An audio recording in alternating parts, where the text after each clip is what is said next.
안녕하세요. 투자시가자 김PB입니다. 은 폭등 랠리 이미 시작됐다라는 주제로 오늘은 좀 말씀을 드려볼게요. 자, 최근에 금값이 여전히 고공행진이 유지가 되고 있습니다. 지금 한 돈당 55만 원 정도 수준에서 유지가 되고 있는데 여전히 금값이 상당히 비싼 수준을 유지하고 있고 이전에 보여줬던 상승세를 유지를 하고 있어요. 추세가 유지가 되고 있다라는 거죠. 근데 여러분들이 잘 모르실 수 있겠지만 금값이 그간 생각보다 정말 많이 올랐습니다. 얼마나 많이 올랐냐면 일단 금값 차트만 봐도 지난 5년 동안 거의 고공행진을 했죠. 특히 뭐 한 1, 2년 동안은 거의 뭐 약간 뭐 비트코인 느낌을 좀 보여주고 있는데 정말 꾸준히 급등을 하고 있습니다. 그래서 10년 전만 해도 금이 한 돈에 거의 10만 원대였거든요. 근데 이제는 한 돈에 55만 원까지 가고 있죠, 지금. 근데 심지어 금 상승세가 얼마나 가팔랐냐? 미장보다도 더 압도적인 성과를 기록했어요. 전 세계에서 가장 핫한 트렌드였던 종목이 바로 미장이잖아요. 미국 주식이었는데 미국 주식 시장보다 더 많이 올랐다는 거예요. 실제로 데이터로 찾아보니까 2000년부터 현재까지 약 20년 20여 년 정도 기간 동안 한 대충 한 25년 되겠죠. 25년 기간 동안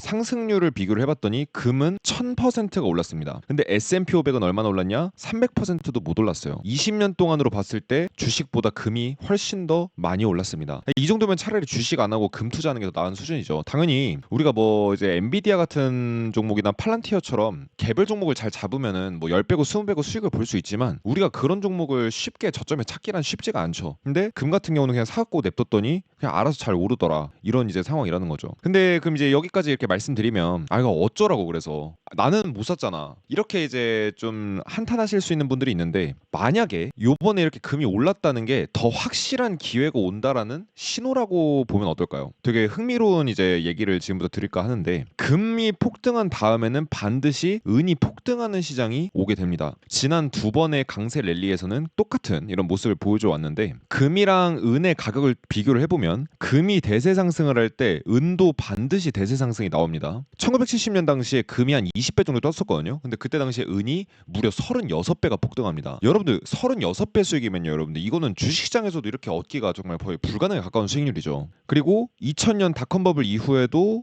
금 상승장이 나왔는데 금이 6배 뜰 때 은이 11배 떴습니다. 엄청나게 많이 상승을 했죠. 그러니까 금이 한번 올라가주기 시작하면은 시간이 걸릴 뿐이지 은이 나중에 더 많이 오르는 경향이 있더라라는 겁니다. 사실 근데 이런 상승장은 강산이 여러 번 변할 정도의 시간이 흘러야 찾아오게 됩니다. 한 뭐 짧으면은 20년, 뭐 30년 이렇게 좀 볼 수가 있는데, 잘하면 이번에 이제 대세 상승이 나오게 되면은 15년 만에 또 이런 대세 상승이 또 나올 수가 있다라는 거죠. 그리고 이런 상승이 올 때마다 비트코인은 뭐 부럽지 않을 정도로 어마어마하게 폭등을 합니다. 근데 여기서 재밌는 사실이 뭐냐면, 금 폭등 랠리를 시작하게 되면 은도 이제 이후에 반드시 폭등을 하게 되는데, 아직 현재는 은이 폭등 랠리를 시작을 안 했다는 거예요. 그래서 본격적인 은의 폭등이나 금의 폭등이 아직 조금 멀었을 수도 있겠다라는 좀 이제 우리가 좀 희망을 좀 가져볼 수도 있는 이런 상황이라고 볼 수가 있겠고, 실제로 은의 주봉 차트를 보게 되면 2024년부터 현재까지 1년 동안 계속 수렴하는 패턴으로 지금 차트가 움직이고 있어요. 그래가지고 이렇게 쭉 수렴을 하다가 지금 수렴을 돌파하는 상승세가 나왔습니다.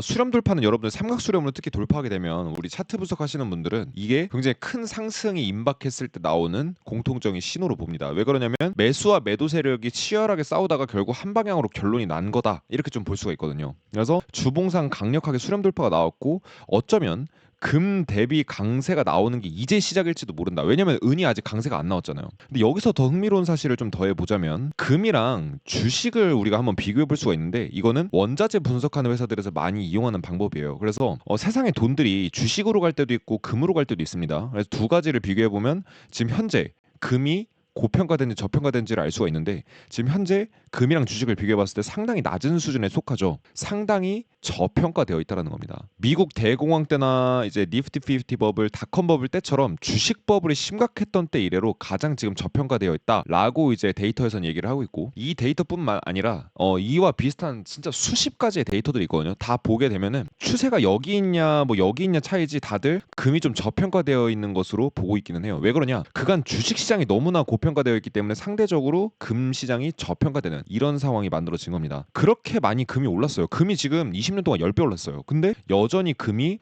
극초 저평가되어 있더라고요. 이래서 중국 중앙은행이 지금 금을 미친 듯이 매집하고 있지 않나 뭐 이런 생각이 좀 저는 들더라고요. 그렇게 되면 금이 만약에 저평가됐고 이제 만약에 금이 많이 올라갈 거라고 하면 은 또한 더 많이 올라갈 가능성도 열리게 된다라는 거기 때문에 어쩌면 지금까지 금이 올랐던 것보다 더 큰 상승이 은에서도 나올 수도 있다라는 이런 이제 좀 어떤 기대를 해볼 수가 있겠죠. 근데 우리 우주와 인생의 유일한 진리는 뭐냐면 여러분들 변화입니다. 변화. 유기체든 생물이든 뭐든 끊임없이 변화하는 게 이 세상의 이제 근본 진리라고 저는 생각을 해요. 이제 돈의 경우에도 마치 유기체처럼 끊임없이 이리저리 움직입니다. 주식시장으로 갔다가 부동산 시장도 갔다가 금도 갔다가 은도 갔다가 이렇게 계속 돈들이 여기저기 이렇게 왔다 갔다 해요. 근데 지금은 주식에 몰렸던 돈들이 그리고 미국에 몰렸던 돈들이 계속해서 빠져나오고 있습니다. 그 돈이 어디로 빠져나가요? 지금 신흥국이나 아니면 뭐 독일 이제 주식시장이나 이렇게 다양한 데로 흩어지고 있는데 금에도 상당히 돈이 많이 몰리고 있다는 거죠. 그래서 다음 목적지를 찾는 와중에 은도 그 중에 하나 주목받을 수 있는 자산 중에 하나가 아닌가 뭐 이런 생각이 좀 저는 들었습니다. 그리고 금이랑 은을 이렇게 이제 비교해 볼 수 있는 골드 투 실버 레이쇼라는 게 있는데 요거는 우리가 금이랑 아까 주식을 비교해 봤잖아요. 근데 지금 금이 훨씬 저평가되어 있다라는 게 데이터상으로 확인이 됩니다. 저 데이터 말고도 수식까지 보면 다 그래요. 주식이 더 저평가되어 있다는 데이터는 하나도 없어요. 그러면은 금이 저평가되어 있다라고 하면은 금이랑 은도 비교해 볼 수가 있잖아요. 근데 두 가지 비교해봤을 때 어떤 게 더 저평가되어 있냐?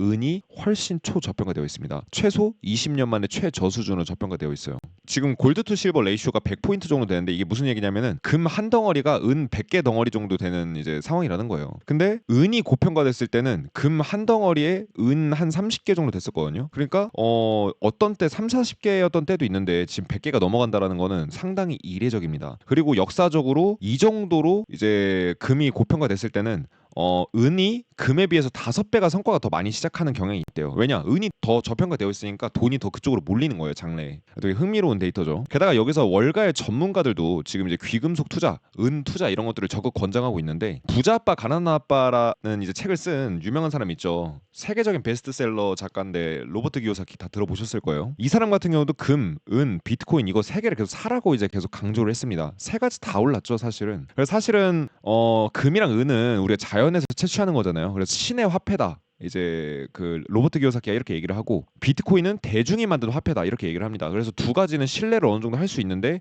달러 같은 경우는 가짜 화폐다. 왜냐? 미국이 원하는 때 언제든지 찍어낼 수가 있으니까. 라는 식으로 얘기를 하죠. 그래서 이쯤에서 지금 로버트 기요사키의 이 멘트들이 상당히 주목받고 있습니다. 왜냐? 금은 비트코인 다 올라갔으니까. 자, 그리고 위즈덤 트리라는 그 미국의 자산 운용사가 있는데 운용 자산만 150조 원 정도 됩니다. 굉장히 큰 자산 운용사예요. 우리나라 대기업 자산 운용사 몇 개 합친 것보다 훨씬 큽니다. 직원 한 200명 정도 있는 거대 이제 금융 그룹이 있습니다. 위즈덤 트리라고 있는데 위즈덤 트리가 지금 어떻게 전망을 하고 있냐면 2025년 3분기 즉 올해 가을까지 은이 온스당 40달러까지 돌파할 수 있다라고 전망을 했어요. 근데 실제로 지금 40달러 거의 다 왔습니다. 이걸 이제 전망했을 때 당시에는 은이 이 정도까지 많이 안 올랐었는데 공급은 부족한데 산업 수요는 증가하고 있기 때문에 불경기에도 오를 수밖에 없다라는 식으로 이제 좀 주장을 했더라고요.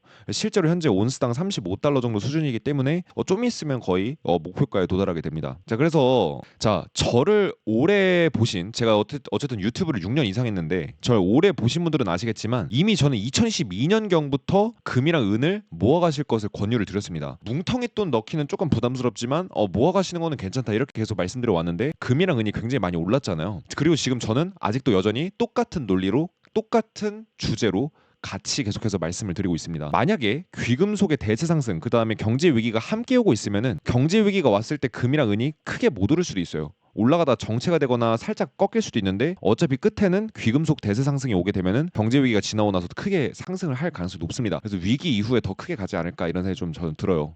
저는 제가 말씀드리는 내용들이 늘 옳지는 않다고 생각합니다. 옳게 여러분한테 말씀드리고 제 관점을 최대한 데이터를 기반으로 말씀드리고 싶은 것뿐이지 제가 늘 뭐 올바르고 똑똑한 사람 아니라고 생각해요. 노력하는 겁니다. 하지만 명확한 데이터 기반의 어떤 투자 15년 차 이상 된 사람의 관점을 엿보고 싶으시다면 저희 채널 구독해 주시면 아마 여러분들의 관점에 어떤 힘을 보태는데 작게나마 좀 도움이 되시지 않을까 이렇게 말씀드리면서 구독 한 번씩 부탁드리겠습니다.